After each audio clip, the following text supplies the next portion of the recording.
আসসালামু আলাইকুম। দেখেন আমার কিচেনের অবস্থা, মানে দুপুরে খাওয়া দাওয়ার পরে সব জমা, কিছুই দই নাই, জমা করে রেখে দিছি।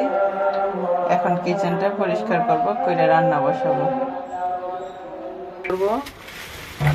একটা বড় একটা মুরগি নিয়ে নিছি। আমার পোলাপান বলতেছে মুরগি খাই না, ওই যে মুরগিটা নিয়ে নিছি একটা বড় সাইজের। ডাল তরকারি রান্না করবো আজকে। অল্প করে আলু দিব, আলু দিলেও ভালো লাগে। মুরগি মুরগি মুরগি ডালে রান্না করব। দেখেন আমি এরকম সাইজ করে কেটে নিয়েছি।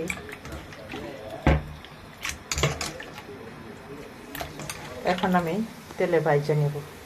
ভাইজা রান্না করলে ফার্মের মোরগ তো একটু শক্ত শক্ত লাগে, আর নাহলে আবার কীরকম নরম হয়, খাইতে স্বাদ লাগে না।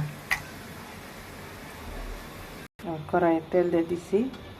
এখন আমি ওই মাংসটাকে একটু হলুদ আর লবণ আর আদা দিয়ে মাখিয়ে নিব। আদা আর লবণ দিয়ে মাখিয়ে নিলে আপনার আদা এবং লবণ দিয়ে নিয়ে নিছি। এখন আমি মাখিয়ে নিতেছি। মাখানোর পরে আমি তেল গরম হয়ে গেছে, এখন আমি দিয়ে দিব।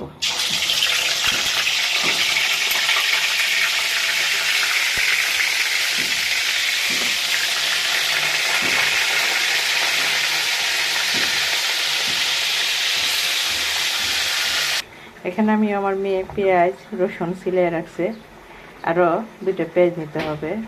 মুরগি রান্না করার জন্য আমার মেয়ে আগেই পেঁয়াজ রসুন সিলাই রাখছে। এরকম সাইজের কটা আলু নিয়েছি।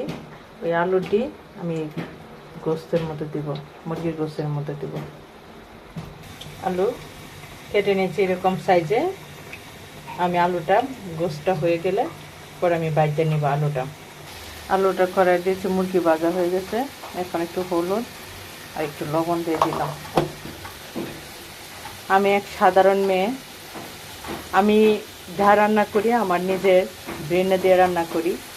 মানে কিভাবে কি রান্না করলে কি কি করতে হয় ওটা আমি নিজের মন থেকে বানিয়ে নিই। আর যে যেখানে আমার ভিডিওটা দেখবেন সবাই একটা করে ফলো দিবেন।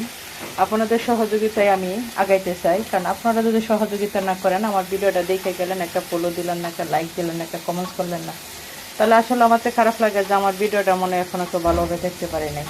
তাহলে আপনারা আমার একটা ভিডিওটা একটু দেখবেন এবং আমাকে একটু সহযোগিতা করবেন। আলু ভাজা হয়ে গেছে, আমি আলুটা এখন উঠাই একটা তরকারি রান্নার জন্য একটা পাতিল বসাইছি। পাতিল এখন শুকাই যাচ্ছে, পানিটা শুকাইলে আমি তেল দিয়ে দিব।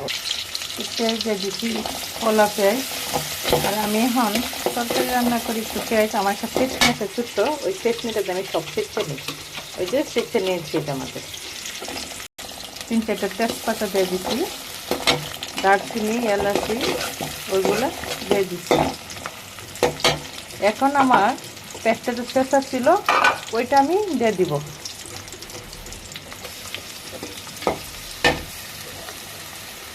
চেঁচা পেঁয়াজ আমি যে পেঁয়াজটা আমার ভাজা হয়ে গেছে, একটু অল্প পানি দেব।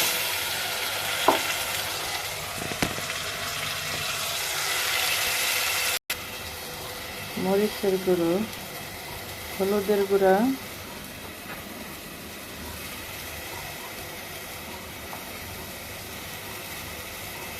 আদা,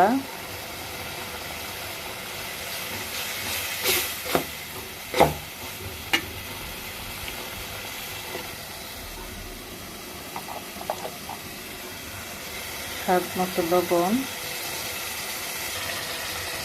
জিরা, গোমরিচ, পাঁচফোড়ন।